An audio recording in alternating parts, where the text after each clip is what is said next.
Agpalpalagip manen ti Regional Anti-Cybercrime Unit kadagiti umili aso kimatanda a husto dagiti mamamuda ken makarelrelasyon da babaen iti social media ken dating apps tapno maliklikan ti love scam.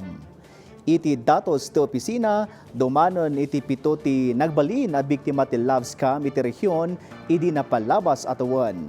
Kadaw yan kadagiti biktima ket senior citizens nga agbiribirok iti makadenada iti biag.